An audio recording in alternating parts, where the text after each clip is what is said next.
but we want to make sure we do it in a position that's optimal for performance for the human body rather than a state that's not optimal. The not optimal state will drive more compensatory action. Welcome to the Think Fitness Life podcast, where we bring the mind, body, and gym together so you can improve your health, increase performance, and live your best life.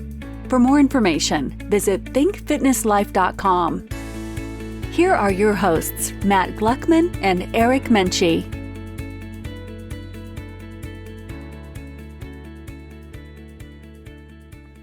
And welcome back to the Think Fitness Life podcast, where we dive into everything exercise, mindset, and nutrition. Today, we're going to dive into techniques and practices of PRI, so Postural Restoration Institute, and how to implement these into your daily lives or programs. A lot of people might have never heard of a Postural Restoration Institute before. I am a postural restoration trained person, so I've gone through the testing, the institute to obtain this certification. And what PRI is a system of education and teaching and learning about the human body system and integrating this into our world from a little bit different standpoint or different view of how to look at the human body and how to approach the human body than your traditional Western sciences.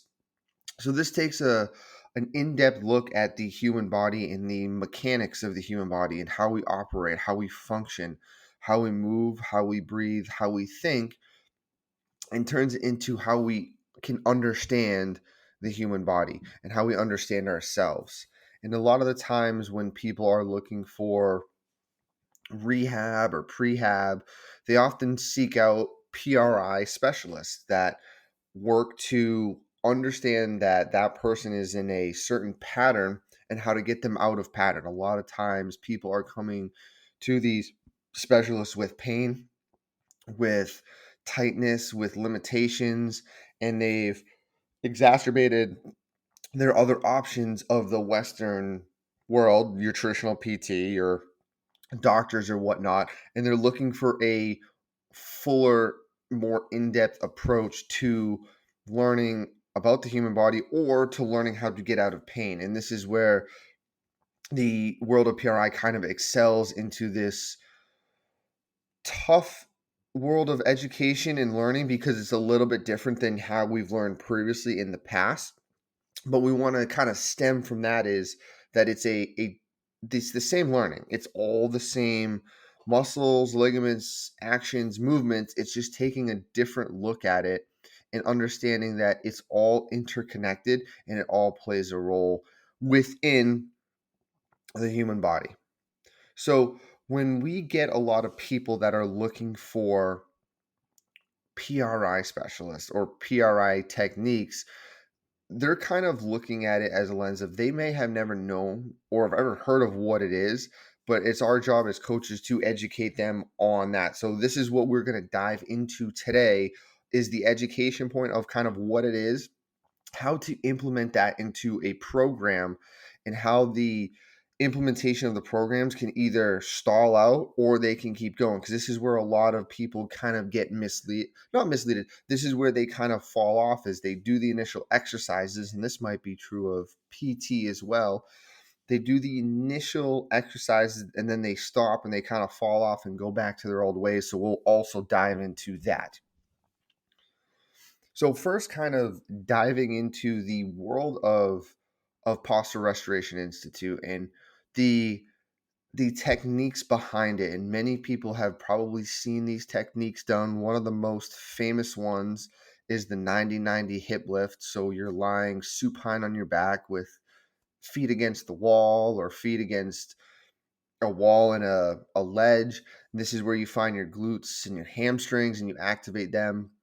There's a bunch of other techniques that we have in the institute or that they have in the institute that we use. And when you look at the techniques, it can be a little in depth and look complicated and maybe not understand why you're doing the technique. But each technique has multiple components of either retraining, repositioning, or repatterning the human system. And once we get into that repattern, reposition spot, then it starts to retrain movement for the human as a whole. And as we're going through the PRI program, a lot of the times it starts off very basic. It starts off in supine or side lying, but the end goal of any PRI program is to get that person upright and moving. And as we know in life, life is always movement. There's always rotation, there's always walking, there's forward locomotion, there's all types of movement. So when we look at it from a standpoint, if we're looking at it from a rehab standpoint, the end goal of that program is to always get someone up and walking as fast as possible. And I think this is where a lot of times your traditional physical therapy programs of the Western world tend to get stalled out, tend to fail, if you want to call it. We get people that come back and say, I did PT, but nothing really changed. Because a lot of times when we get the scripts from PTs, we have about 5 to 10 exercises. And when you kind of look at them, most of them are very basic and most of them are very supine or side lying or seated. And it doesn't address the program of we need to get this person or athlete back to running, to walking, to moving, and it kind of stalls out. And as it stalls out, the patient or a lot of times the athlete will come back and be frustrated. They're aggravated that they're not out of pain. They're aggravated that they're still in pain or tightness. And I think this is where it can get a little bit challenging. And when we start to look at your traditional physical therapy exercises, there's one thing that really has always stood out in my mind, and I always teach my clients and athletes that when utilizing PRI, it's not about the exercise per se, it's about the technique of the exercise, the movement and the posture and the patterns of the exercise that makes it really important, because we can take any exercise and really make it a full exercise that's going to repattern and retrain someone. But it's the understanding of the human system underneath that outside body of what it looks like is the key. So with PRI, if you're not 100% in depth with it, their biggest teaching is that we're all asymmetrical, that the left side of the body and the right side of the body are two different things. And this is where we need to understand that, yes, our left side of our body is completely different than the right side of our body.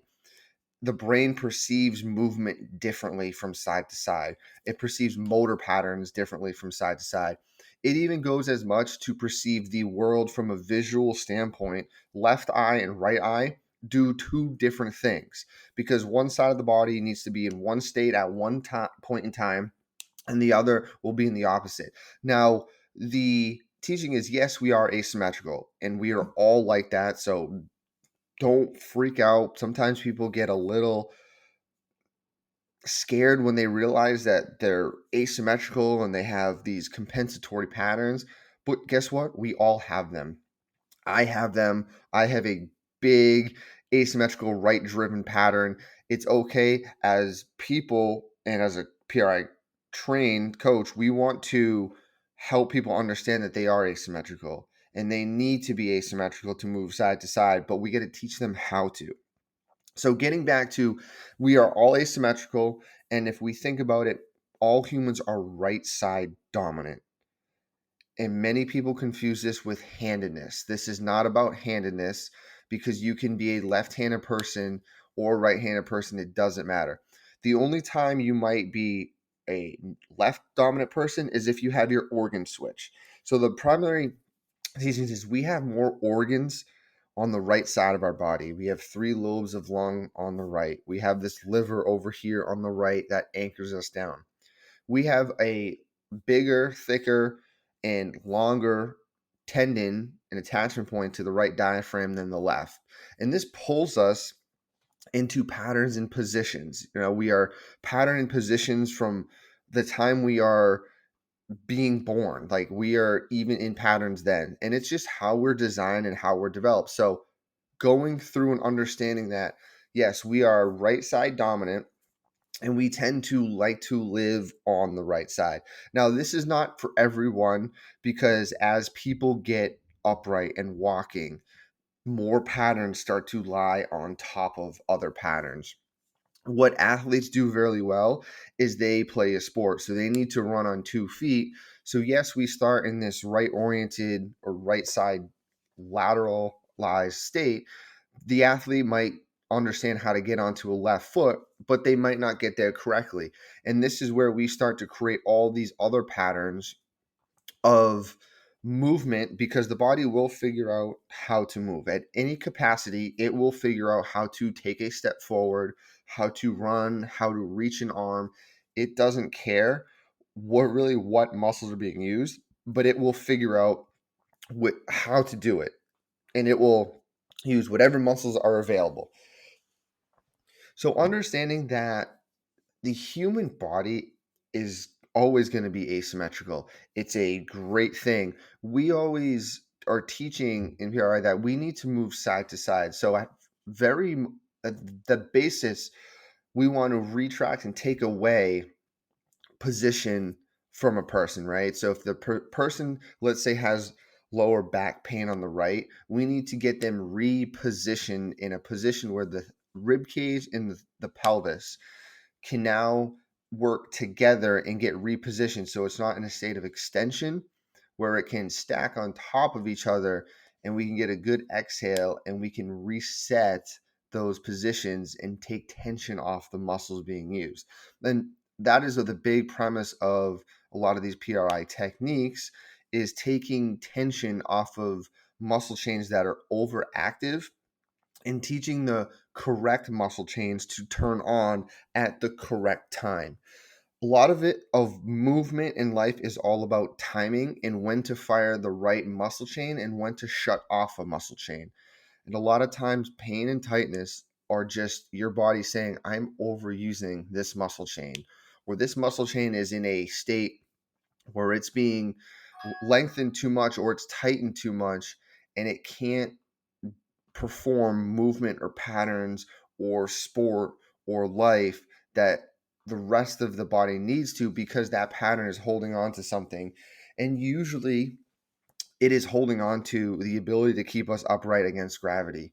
We have this lovely feature of humans is we can walk on 2 feet. We are upright, but that means we have to deal with gravity a little bit different than other animals do. So when we're looking at gravity, we now have this force pulling us down and we're standing upright. And a lot of times this is what is driving a lot of patterns that are not optimal. And we say not optimal, yes, we are all walking around with not optimal patterns. I get them into them at certain times throughout the day. We tend to have this bias, right? We are biased towards the right side on some things where left side does the other things. Like this is just natural occurrence, and we want to balance out those systems to the best of our ability so we don't get stuck in one side. And that's usually where we're seeing a lot of people with some sort of issue is they're just stuck on one side. So it could be the right side, it could be the left side, it could be the front side of the body, it could be the back side of the body. And this is where we kind of look at the human body as different parts and they're not similar. So in the exercise world, when it usually comes down to what to do for a exercise or a technique, whether it's a squat, a deadlift, a hip hinge, these are all going to matter because we need to have the body in the right position at first to perform the exercise. If the body is not in the proper position, then things can start to go wrong. And this is where in the normal PT field, now I'm not knocking PTs here, that a lot of physical therapists, because they've gone to the physical therapy school, they've learned, they were taught certain ways and they might not have been taught about the ability to understand position of a pelvis and thorax and breathing that really helps reposition and change and exercise for the better. So let's take your traditional hip bridge or hip lift, glute bridge, whatever we want to call them, that many PTs use for glute rehab if someone has, right, any sort of knee pain or anything, right? So the target of the glute bridge is to target the hamstrings and the glutes. Now, most of the time as humans, this is all natural. When you have someone on the ground and you tell them to lift up and do a glute bridge, they're going to want to lift those hips as high as they can go. They're going to squeeze their butt as tight as they can, and they're going to hold that position. Now, in the glute bridge, we are targeting the glutes. The glutes really get shut off, or their main goal is hip extension and push the hips forward for forward locomotion or propulsion. That is their job. Now, when the pelvis gets out of position, the glutes either become tight because they need to hold on for postural support, or they're at their end range of propulsion. So if the hips tilt forward, the glutes are kind of at a disadvantageous position to fire. This is where we see a lot of lower back start to hyperextend or extend because they're trying to get more extension through the hips or just more extension in general through the body to perform the task. So when we see the glute bridge, when we see someone who really extends through the lower back, really arches, and then we ask them, do you feel your glutes on? They might say yes. Even though they can feel their glutes on, they might still sense that lower back working. Anytime that back is in extension, we have to kind of think or assume that that lower back is being used and is being activated. Now, if we have a lower back on with glutes on, it's sort of like a mismatch pattern because your back of your system, your posterior chain is still in extension, which means if the back is in extension, the most likely the pelvis is also in extension, which means your hamstrings, your calves are going to be long and perceived as in this eccentric movement. So they are going to be in extension too. So a person could go do this if they have like Osgood Slatter or anterior knee pain. Someone who needs hamstrings and glutes could go do this all the time with an extended back. Most likely they're not going to change the outcome because they're not changing position of the body. So a lot of times when we're doing these exercises, you're doing them supine, which is great. You might feel the glutes in a state of extension, but this person is a runner, or this person is an athlete, or this person just needs to go to the grocery store.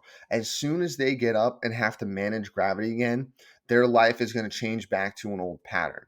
And this is where it becomes very difficult for people to wanting to keep going back to PT or to kind of trust or buy into PT, because as soon as they get upright, they start to go back into their old patterns. And this is where we need to get in the PRI world. We understand this and we need to push upright activity as quick as possible. It might not be the first two visits, but as soon as we see someone's ability to understand and find and feel those muscle chains working and those references, we are going to jump up and we are going to use upright activities, whether supported or unsupported, to have that person get a sense of what gravity is going to do. And as we look at it, because what does someone do every time someone leaves a PT or my visit? They get up, they walk to the car, and they sit in the car. So this is where, in an ideal world, yes, you can decrease pain from a sideline position, a 90-90 position, because we're taking away certain aspects of gravity and we're moving stuff around because of floors. We're moving stuff around because of pressure and where we're pushing. So if we're on our side, we're actually kind of changing the shape of the rib cage a little bit and moving the guts around and the lungs around and fluid around to obtain a different position. Now, and ideally, no one can stay like that 24/7. So we need to have the ability to get upright and have movement to allow us to be pain free. So going back to our athlete with, let's say, Osgood Slatter or that anterior knee pain where the quads are really tight and the quads are being used as or postural muscles, or they're being overused to move the body forward because the glutes aren't in a position to push. Now, another big one we see is shin splints. So this is very common.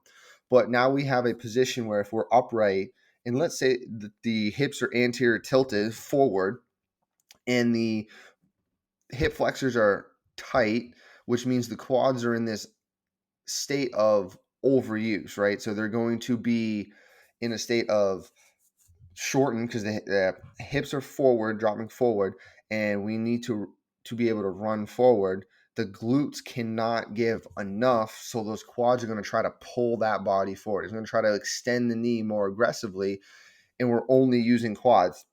Now, over time, as we only use one muscle, it's going to have an adaptive change on the body, and that adaptive change is Wolff's law, where it's going to start to either grow denser tissue or bone or pull apart. And then when we have osgood-Schlatter, that's what we have. We have this pain because the attachment site is now pulling, and it's going to try to add more denser bone to adapt to the forces being placed on it. Now, it's also very, very painful. I have this on my right side. I've had this as I'm growing up. It's very common, but this is one where the quads really become overactive and relied on too much. So going back to that glute bridge, if we hold in that pattern of extension too long, that's when it becomes a problem because you're not changing the position of the pelvis. So as soon as you get upright, that pelvis is still anterior tilted, so those quads are still on. And if you've ever done a glute bridge and hyperextended the lower back and squeezed the glutes, you might feel those quads working. We do not want to feel quads working when we're in a glute bridge. So this is just one example that if we exhale and we really find the abdominals and slightly tuck the pelvis under to reposition it and find the glutes, you're going to get more hamstrings and glutes out of that technique. And this is a lot of times where people get a little bit frustrated with traditional PT, and I've had these issues, and I completely understand when people come to us saying, hey, this is what we found on the PRI aspect is maybe a last resort, and they come in and they start to understand that it's more about the position of the body than the technique itself. Because with the techniques and the PRI techniques that we have, they can be done in a wrong position, but the references in the muscles won't be activated. So the techniques are all based on position, sense, and feel. And that's the most important thing because every technique is a great technique, whether you start in a 90-90 hip lift or you go to a left adductor pullback or you go to a standing supported wall reach. Like they're all important and they all have their ways. It's just how that person's going to perceive and go into that exercise. And as a coach, as you get good at coaching it, or as we do, we understand that we can coach through cueings. And if that person can get it cognitively, they can move to the next step quicker in the next hierarchy and the more challenging exercises as we go. And as we look into the most challenging exercises are single leg stance unsupported. That is because we are now mimicking really forward locomotion and walking and all this stuff where it's a challenge because if you start to take more support away from a system, other muscle chains have to kick in and act a little bit further.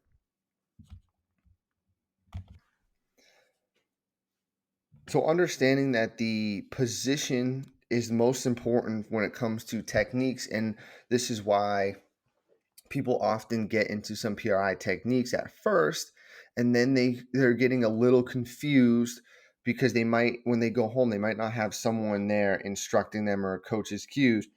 This is totally normal. And this is where, as coaches and trainers, like we want to make sure that the clients are understanding the cues, the verbal cues, the setup as best as possible to understand that the human body is so complex and it's not going to take a simple exercise and just holding without tension to change an outcome of the system. Like the techniques, you need to find and feel muscles working. You need to be shaking. You need to be kind of in this at first this uncomfortable position because these muscles that you're not used to are firing at a rapid pace.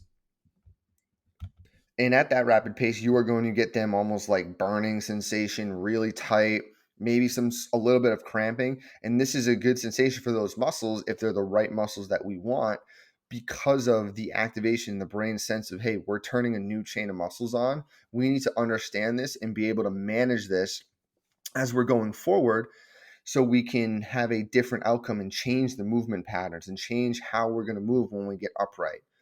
And now, a lot of the times where we see this is when people start to come to us or they dive into the PRI techniques, and they do great with the techniques, and they're starting to understand that I can use this as a warm up. This is going to turn the system on. They're not just for rehab. You can use these techniques to do many different things to get the body activated. But a lot of times, many people are using them to get out of pain or tightness. So then they do get out of pain or tightness with the techniques. And initially, what we'll find in a session is, as we go through these techniques, person does really well. We can get them back to neutral. We can change the outcome of their table test or whatever test you want to run, and they start to feel and sense their life being a little bit better, whether walking, whatever movement gave them problems. So we're starting to take away their, we like to call them, their chain of tightness wherever in the body, to allow them to take tension off that chain and put it elsewhere, to give them a different perception of the world, which is usually a pain-free world. And then a lot of times they'll go home and do whatever. We give them their exercises, their techniques to do, PRI techniques and then strength training exercises. And this is where I find that it's very, very hard for people to understand and kind of keep the position, the pain-free position, when they start going back to their old world. And this is totally normal. And this is why it might take a couple visits to help someone understand that this world that we create is temporary and it's going to fall back into an old pattern if we don't change it. And many times you get people that are very active, whether they lift weights, whether they run, it doesn't matter what they do, but kind of knowing that the first session you get them repositioned and retrained, but you're not repatterning them. And that's the end goal, is as we go through a couple sessions, the goal is to start to repattern the human. And a lot of times when people do these PRI techniques, they feel great, and then they might go do their normal lifting day and they're like, man, my pain's coming back. So as a coach, I always ask, okay, the pain came back, when did it come back? Because most of the time, strength training exercises or even running will put us back into a state of extension. And there are times in strength training and in running that, yes, we are in extension. You're going to hear me say a state of extension is kind of not a good thing in this podcast, but we need to be in a state of extension at some times. We need it for forward locomotion. The body needs to flow from side to side, in front to back. So when I say that, if I flex everything on one side and compress everything on my right side, the left side needs to decompress. So same thing with extension. We need to go into a state of flexion and a state of extension at many times throughout our movement, throughout our day. When it becomes a problem is when we get locked into extension and when we become stuck there. When I refer to a state of extension, I'm referring to is we're getting stuck in that state and not really able to move out of that state, creating compressed tight tissue. So when we're going back to exercises, a lot of people come back and they're like, well, my pain came right back or my tightness came back. And this brings me to that next level, is okay, we're still going to implement PRI techniques into upright activity and get them used to moving, but now we have to bring them into the world of training them through what they're doing from an exercise standpoint. That needs to change so it doesn't throw them back into their old patterns. Because one big killer of a PRI program is poor exercise or fitness techniques laid on top of that. So if we are in let's say a side lying adductor pullback, if we're in a state of slight flexion and exhalation, we're feeling the abs on, we're feeling the adductors on, we're good, our system's good. But as soon as we go to squat, and if we're upright and our head's up and our chest is up and our back is arched, we're going to throw our body right back into a state of extension real quick. And this is where exercise technique becomes very, very important.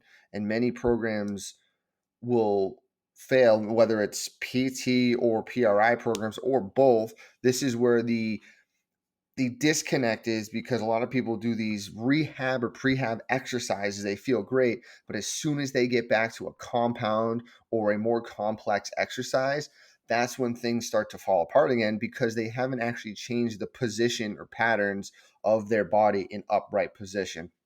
So the biggest one I usually coach and start with is a squat, because once you kind of understand the mechanics of how the ribs and pelvis are going to work in a squat, you can apply it to any exercise or technique possible. So what we have been coached usually as coaches in the strength coaching world is, as we squat, we want to be head up, chest up, arch the lower back, stick your butt back, and squat down. Well, this is incorrect. And this was developed years ago, when before we knew about a lot of biomechanics of how the body moved. And this is an actually a mismatch pattern. So when we say mismatches, when we're in the bottom of our squat, we need to be in a state of some sort of internal rotation, extension through the system of the pelvis, exhaled state. We need to create IR. And if we are in a state of back in extension, now I'll use extension twice there. Think the system's not in extension, the pelvis is slightly in extension, so the glutes are in an optimal position to work, but the system might overall be in a slight state of flexion. That's okay. At the bottom of squat, we need that to happen to allow movement options to occur. Now, if we are locked in a state of extension the whole time with chest up and arch back, and we're dropping into that squat, the pattern is a mismatch, because the body needs to obtain IR at some point of mid stance or mid squat towards the bottom of the squat. And if we're in a state of extension and driving more ER through the system, it's not going to function appropriately. Now, it will be done. We can move in that pattern, but when it comes to forward locomotion or forward movement, that's where we might see muscle chains starting to be faulty, because we're training the wrong pattern when we're strength training. And that's the biggest thing that will kill a PRI program, is you do all this stuff with the techniques, the prehab, you get position, and then you go do a squat, a lunge, or whatever, and you throw yourself right back into a mismatch pattern. So the old patterns are going to come back. So in the squat, we really want to get a nice, good exhale, and we want to stack the rib cage and pelvis over each other. So as we exhale, we want to think rib cage down and together, and then slight pelvic tilt underneath. So you're slightly scooping or tucking the tailbone under a little bit to feel the glutes on. And then you're dropping those hips straight down vertical towards the heels. Hips don't go back, hips go straight down, and you're managing that pressure. And that's just an example of a squat. We can do this in a split squat. When you have one leg forward, it's the same mechanisms I said earlier. If we find the abs and glutes, we are going to be in business. So we exhale for our left legs forward. We exhale, we find our abdominals, we turn and rotate over the leg we're standing on, that left leg. We find our glutes, then we're going to drop down and up. And with those two muscles on, you're going to find and sense those. You're going to feel a lot of other muscles working too, but this is going to position us appropriately over a leg. Now, this is where we see a lot of programs become faulty when people start to train and do what they do over and over again. They get thrown back into their old pattern, especially as we start to add weight to, whether it's dumbbells or barbells. Adding weight to a system is going to compress it a little bit more. It's going to make the system more rigid. It's going to make the system go into a little fight or flight. All good things is what we want. We want that to happen. That's the point of strength training. But we want to make sure we do it in a position that's optimal for performance for the human body, rather than a state that's not optimal. The not optimal state will drive more compensatory action, tight tissue, pain, tightness, you name it. We can keep going down that road. If we do it in the proper form, technique, and pattern and position, we're going to get the outcome of muscles being used, more push off, more explosion, more force produced, and more adaptations from a physiological standpoint is what we want. So, looking at your programs going forward as you listen to this and starting to maybe learn about PRI or dive into it, think of the aspects of it's all about position. And position is the most important thing when it comes to exercise training because you can get repositioned really quick, whether it's PRI, chiropractics. But as soon as you go back and try to lift something in an old pattern or an old way, that can throw you right back into poor performance really quick. This is one where we see a lot happen with runners, especially with shin splints or any sort of lower leg issues, is they do great with rehab and the techniques, but as soon as they start to go strength train again, they strength train in a suboptimal pattern or position. And then they go to run and their pain comes back because they're not addressing the right muscles when we work. So, going through kind of wrapping this up as we go into the world of strength training from a PRI approach, how I like to integrate this is that when we are in a program, a lot of my activations, my first blocks, you can call it a warm up, have PRI techniques in them to sense and feel abs, glutes, hamstrings, adductors. We're getting serratus on, we're turning triceps on. We're all doing this as a purpose to give that body a sense of what it's going to need when it goes through the strength training exercises. And then we take the teachings of PRI and the postural techniques and where it needs to be and implement them into the strength training exercises that we've learned throughout my time as a student and a grad student learning that. Take that and apply that to those techniques. That's what's going to make the program better. And going through at first, this might sound very confusing to learn that. Take your time with it and understand that this is a very in-depth science and it's not something that you learn overnight. It's not something that you learn in a year. It takes many years to really dive into understand that our visual system and our muscle system are actually kind of talking to each other. They play off each other. That if our eyes see something, our muscle system is going to respond to certain things from a postural standpoint or a movement standpoint a little bit different. Same thing with we can call it our dental system, our breathing system, circulatory. It all plays a role in to understand how we move and how we are as humans. So going forward, kind of taking a deep dive into the aspects of like Postural Restoration Institute and how I implement them into the programs. It's all about that learning curve and start very slow. Um, you can find techniques on their website, some of their free resources. You can reach out to me if you need any further clearance on what it's going to be for, hey, repositioning, retraining, or getting on a program that's going to be based on your patterns, your positions, because we know everyone has different patterns in different positions. Everyone's built a little bit different, but most of the patterns are all the same. We just start to add compensatory layers on top of our pre existing patterns. And that's just figuring out life. And every person might be a little bit different of where they present with a compensation, a tightness, a pain. And that's sort of the fun of understanding how the human body adapts to this world and the environment that we're given. So start practicing if you can with some 90-90 hip lifts. Find them online. If you have any questions, reach out to us at Think Fitness Life. We can get you on a program. We do offer programs that are online. We offer individualized programming for your specific needs and your specific wants of what you're looking for in a program. They are purely customized to your goals, your needs, your analysis. We run them through full couple months to get you to where you want to be. And if you want to inquire more about that, you can check us out at thinkfitnesslife.com.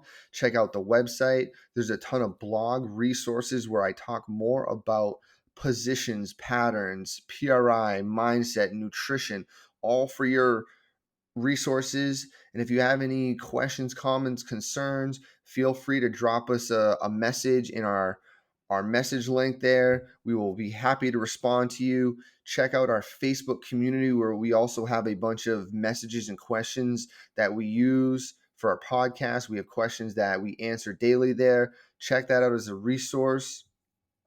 And until next time, Think Fitness Life signing off here. Have a good one. If you're ready to make steps towards improving your health or increasing your performance, book a free 30-minute call today by visiting thinkfitnesslife.com.